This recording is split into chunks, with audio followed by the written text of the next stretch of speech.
तीन पुत्र हैं तारकासुर।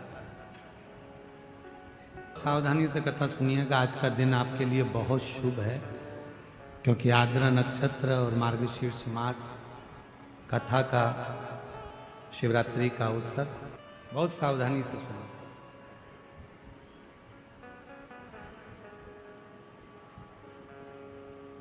तारकासुर के तीन बेटे तारकाक्ष, विधुमाली और कमला। चला गया, प्राण छूट गया।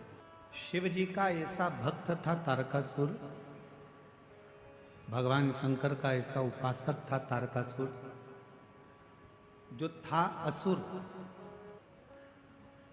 शिव की भक्ति के बिना एक क्षण नहीं रहता। और हमने पहले भी कथा में कहा, फिर कह रहा है, 33 कोटि देवता में केवल एक देव अधिदेव महादेव ऐसे हैं जिनका कोई दुश्मन नहीं। 33 कोटि देवता में केवल एक देव अधिदेव महादेव हैं जिनका कोई दुश्मन नहीं है। देवता भी उनकी पूजन करते हैं, गंधर्व भी उनकी पूजन करते हैं, अप्सराएं भी उनकी पूजन करती हैं, पशु भी उनकी पूजन करते हैं, पक्षी भी उनकी पूजन करते हैं, नाग भी उनकी पूजन करते हैं, किन्नर भी उनकी पूजन करते हैं। जिनका आराधना साधना सब करते हैं वो केवल एक हैं, देव अधिदेव महादेव। सब पूजन।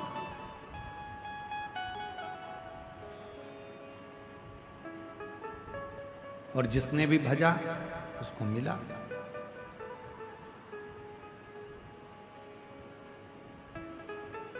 ऐसा दुनिया में कोई नहीं है जिसने शंकर भगवान का भजन करा हो, शिव का नाम लिया हो और उसको भगवान शंकर ने नहीं दिया। जिसने भजा है उसको मिला है। तारकासुर ने केवल भगवान ब्रह्मा जी से एक ही वर मांगा था कि मुझे अगर वर देना चाहते हो तो ऐसा वर दो कि मरूं तो शिव जी के पुत्र के द्वारा मरूं, शिव जी के बेटे से मरूं।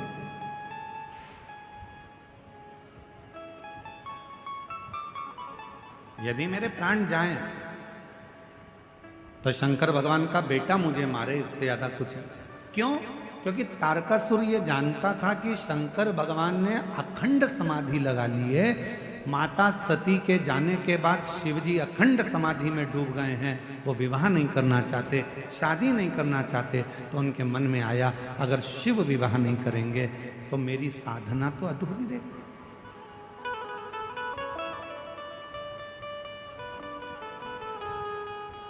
अगर शिव विवाह ना करेंगे तो मेरी साधना तो अधूरी है। तब तारकासुर ने वर मांगा भगवान ब्रह्मदेव से कि अगर मरूं तो शंकर भगवान के बेटे के द्वारा, पुत्र के द्वारा मरूं।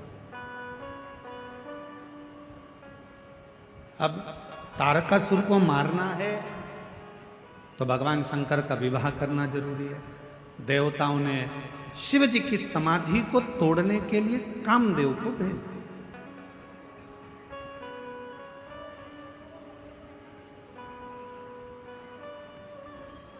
अब शास्त्र कहता है कि गुरुजी आप कहते हो कि शंकर भगवान की तप साधना को कोई नहीं तोड़ सकता, शंकर भगवान की साधना को कोई नहीं छोड़ सकता, फिर शंकर भगवान ने, कामदेव ने शिव जी की समाधि को क्यों तोड़ दिया? भाई ध्यान देना, स्मरण में लेना, शिव जी सती के पति, कामदेव रति के पति। सती और रति ये दोनों दक्ष प्रजापति की बेटी हैं। शंकर भगवान को लगा मेरा साड़ू भाई आया है, और मेरा साड़ू भाई आया है, ये कामदेव आया है, अगर मैं नेत्र नहीं खोलूंगा तो अतिथि का अपमान हो जाएगा, इसका सम्मान करना, और इसका सम्मान करना जरूरी है। शिव जी ने अपना नेत्र खोला, कामदेव जलकर भस्म हो गए, रति मां रोती रही, बिलखी। शंकर भगवान का विवाह पार्वती जी के साथ में पक्का हुआ। भगवान के तेज पुंज को ले जाकर गंगा जी के जल में छोड़ा गया। गंगा की धार से 6 पुत्रों ने जन्म लिया। कृतिकाओं ने उसका पालन करा। जब 6 ही एक साथ रोने लगे, 6 ही एक साथ दूध पीने लगे तो कृतिकाएं परेशान हो गई। हाथ में गंगा का जल लेकर उन्होंने 6 ही को एक कर दिया, तो मुख तो 6 रह गए, शरीर एक हो गया, जिनका नाम षडानंद कार्तिकेय हो गया। बोल कार्तिकेय महाराज की। षडानंद कार्तिकेय जिनका बाप।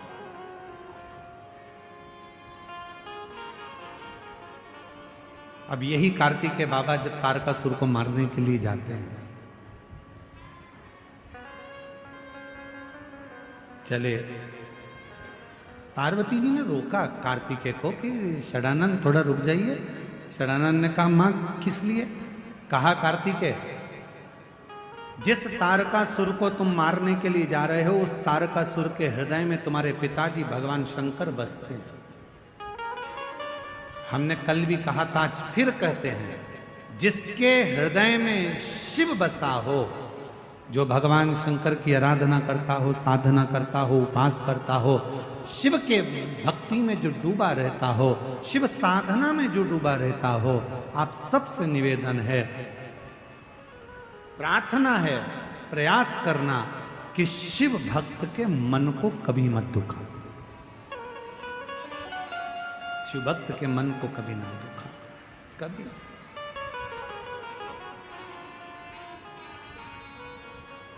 महाराज, जब हम आराधना करते हैं, साधना करते हैं, भक्ति करते हैं, भजन करते हैं, स्मरण करते हैं, तो इस बात का हमको स्मरण करना चाहिए।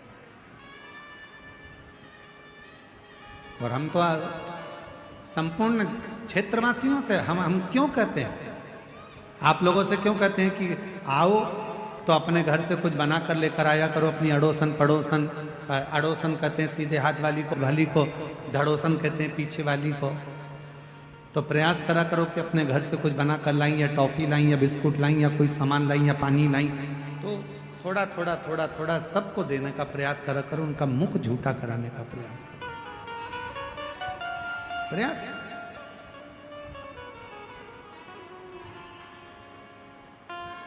इसका बड़ा फल है और बहुत फल इसका प्राप्त होता है, बहुत। महाराज,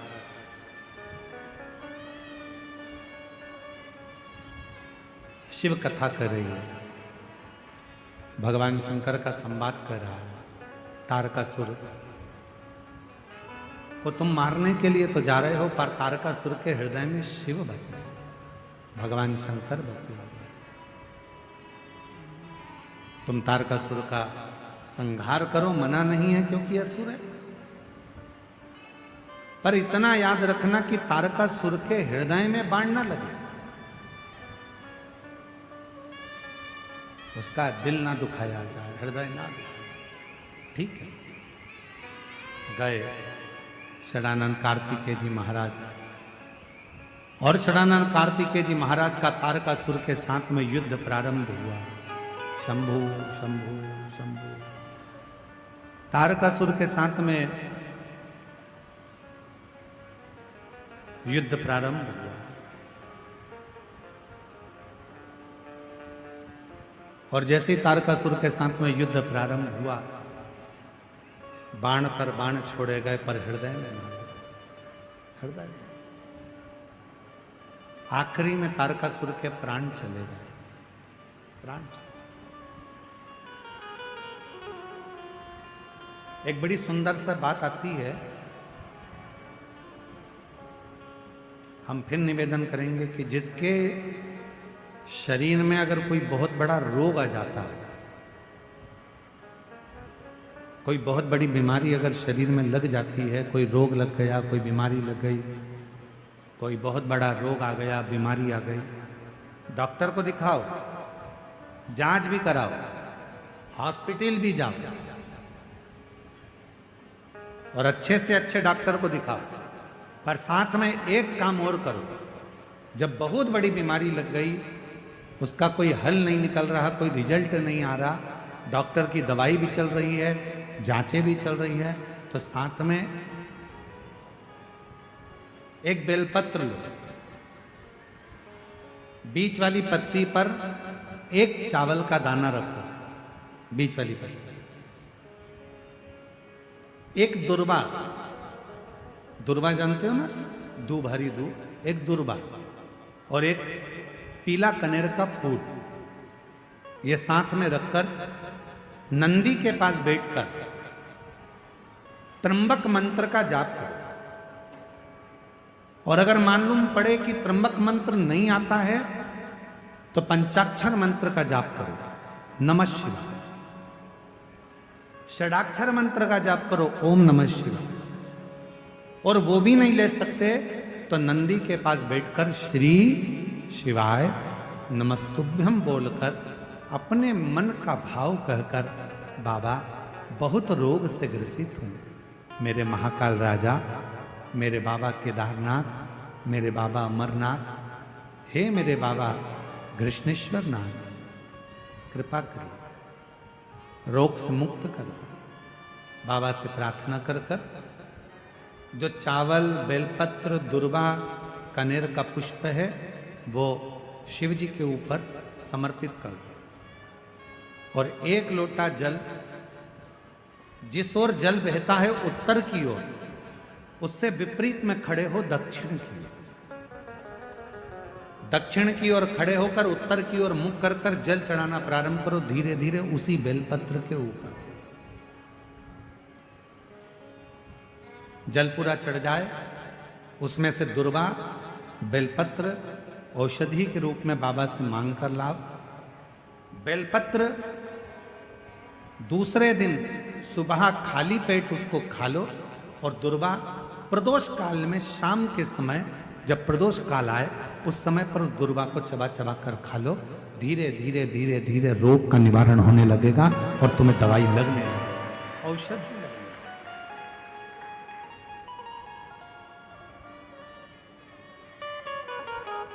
एक पत्र है, अच्छा है, देखो, शंभु शंभु शंभु।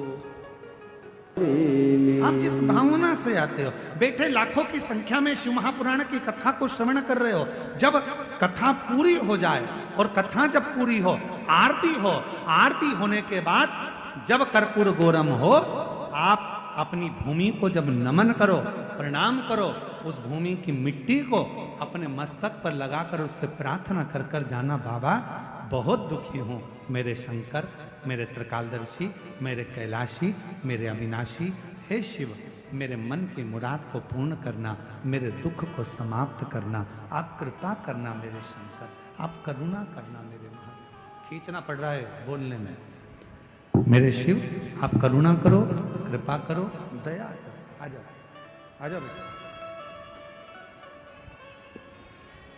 आप करुणा करिए, आप दया करिए, आप कृपा करिए। तारकासुर के 3 बेटे, तारकाक्ष, विदुमाली, कमलाक्ष की 3 पुत्र हैं, और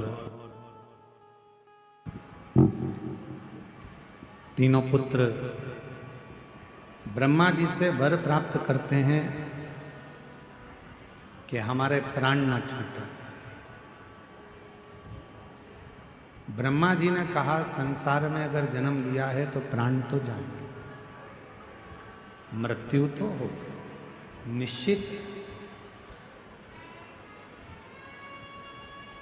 और यदि आप कह रहे हो कि मृत्यु निश्चित होगी, मौत आएगी, तो हमें वर दीजिए कि हम मरें तो तीनों एक साथ मरें। हमारे प्राण छूटे तो तीनों के एक साथ छूटे।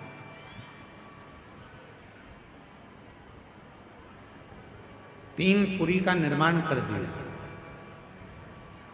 3 नगर बसा दिए, और 3 पुरी का निर्माण कर कर 3 नगर बसाकर 3 नगर में उनका निवास हुआ। आ जाइए,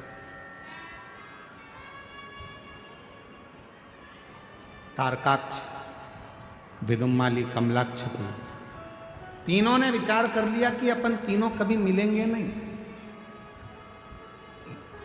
कैसे? भगवान शिव जी से जाकर प्रार्थना करी। भगवान शंकर ने कहा कि मैं एक बड़े पशु का रूप धारण करता हूं, नंदी का रूप धारण करता हूं, एक बड़ा पशु बन जाता हूं। और तुम भी पशु बन जाओ। मैं तुम्हारा पति बनकर बड़े नंदी का रूप रखकर, बड़ा पशु का रूप रखकर तुम्हारे पीछे दौड़ूंगा, तुम आगे आगे दौड़ना। तारकाक्ष, विदुमाली और कमलाक्ष की इन तीनों को एक जगह पर एकत्रित करना। इन तीनों को जब एक जगह पर एकत्रित करोगे, मैं इन तीनों का संहार कर दूंगा। कितना दयालु है मेरा शिव, ये समझने वाला विषय।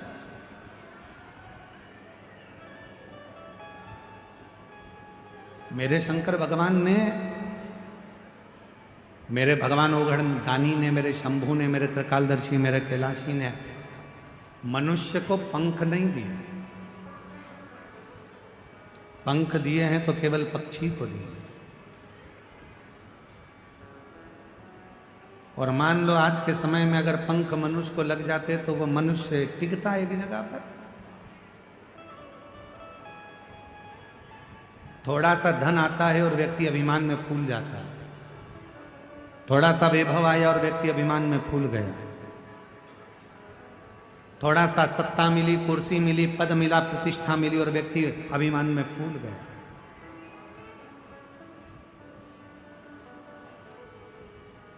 इसीलिए भगवान जो भी देता है वो सोच समझ कर देता है, बड़ा समझ कर देता है।